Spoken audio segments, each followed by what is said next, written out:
عن أبي هريرة رضي الله تعالى عنه قال قال رسول الله تعالى صلى الله عليه وسلم الصلاة الخمس والجمعة إلى الجمعة ورمضان إلى رمضان مكفرات لما بينهن إذا اجتنبت الكبائر. ترجمہ: حضرت ابو ہریرہ رضی اللہ تعالی عنہ روی ہے کہ نبی کریم صلی اللہ علیہ وسلم نے فرمایا، اگر کوئی شخص کبیرہ گناہوں سے بچتا ہے تو پانچوں نمازیں اور جمعہ سے جمعہ تک اور رمضان سے رمضان تک اس کے گناہوں کو مٹا دیتے ہیں جو ان کے درمیان ہوئے ہیں۔ تشریح: حدیث کا مطلب یہ ہے کہ اگر کوئی شخص پابندی کے ساتھ پانچوں وقت کی نماز پڑھے، جمعہ کی نماز پورے آداب کے ساتھ ادا کرے اور اسی طرح رمضان کے روزے رکھے تو ان کے درمیان جو صغیرہ گناہ صادر ہوتے ہیں سب ختم ہو جاتے ہیں، البتہ کبیرہ گناہ نہیں بخشے جاتے۔ ہاں، اگر خدا چاہے تو وہ کبیرہ گناہ بھی معاف فرما سکتا ہے۔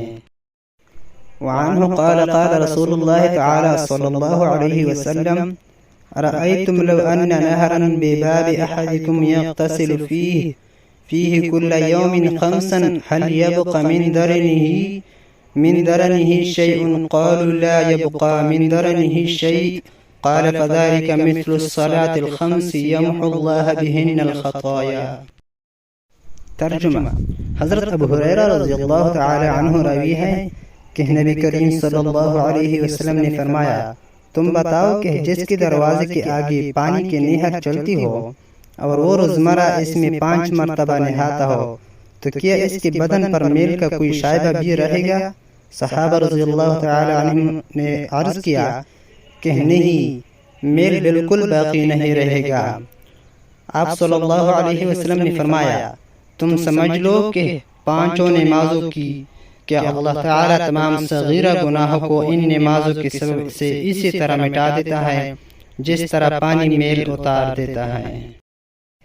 وعن ابن مسعود رضی اللہ تعالی عنہ قال إن رجلا أصاب من امرأة قبلة فأتى النبي صلى الله عليه وسلم فأخبره فأنزل الله تعالى وأقم الصلاة طرفي النهار وزلفا من الليل إن الحسنات يذهبن السيئات، فقال الرجل يا رسول الله إلى هذا؟ قال لجميع أمتي كلهم وفي رواية لمن عمل بها من أمتي۔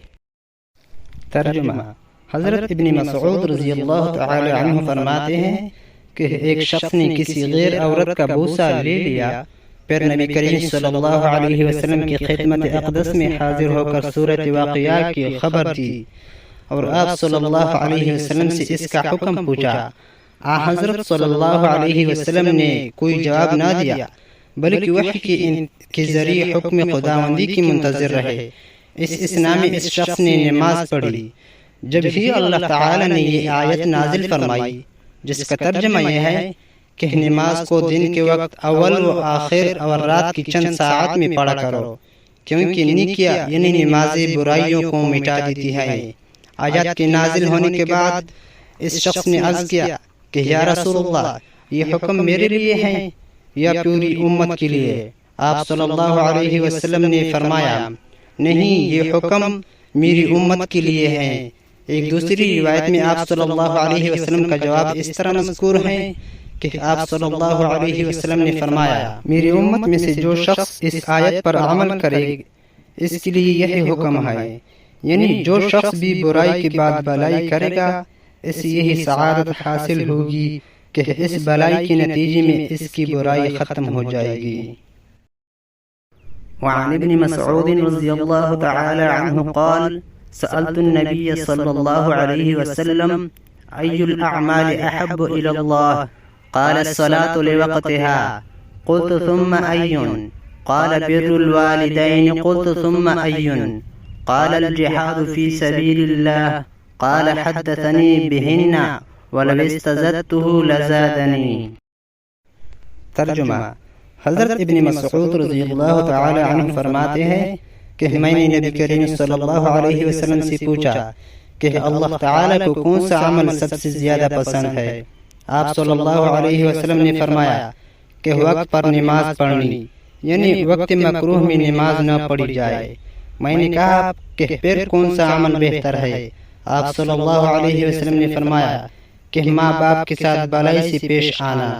میں نے عرض کیا کہ پھر کون سا عمل بہتر ہے؟ آپ صلی اللہ علیہ وسلم نے فرمایا کہ خدا کی راہ میں جہاد کرنا۔ ابن مسعود رضی اللہ تعالی عنہ فرماتے ہیں کہ مجھ سے حضرت صلی اللہ علیہ وسلم نے یہی باتیں بیان فرمائی تھی۔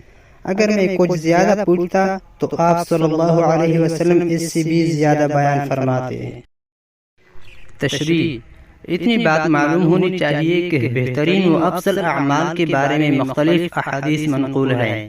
چنانچہ اس حدیث سے تو یہ پتہ چلتا ہے کہ خدا کے نزدیک سب سے زیادہ پسندیدہ اور محبوب اعمال یہ 3 ہیں، مگر دوسری حدیثوں میں مذکور ہے کہ اسلام کی بہترین و افضل اعمال یہ ہیں کہ غریبوں مسکینوں کو کھانا کھلایا جائے، اسلام کی تبلیغ کی جائے، اور رات میں اس وقت جب کہ لوگ آرام سے بستروں میں پڑے خواب شیری سے ہمکنار ہو خدا کی عبادت کی جائے اور نماز پڑھی جائے۔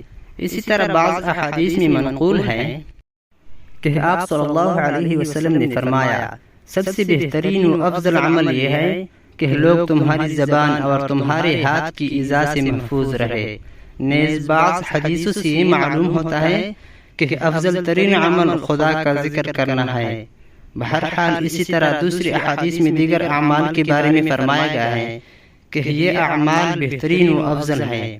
تو اب ان تمام احادیث میں تطبیق اس طرح ہوگی کہ یہ کہا جائے گا کہ حضرت صلی اللہ علیہ وسلم نے ہر ایک کی رضا و رغبت اور اس کے مزاج کے مطابق جواب دیا ہے، یعنی جس نے بہترین عمل کے بارے میں سوال کیا اس کو وہی عمل بتایا جسے اس کے لائق سمجھا۔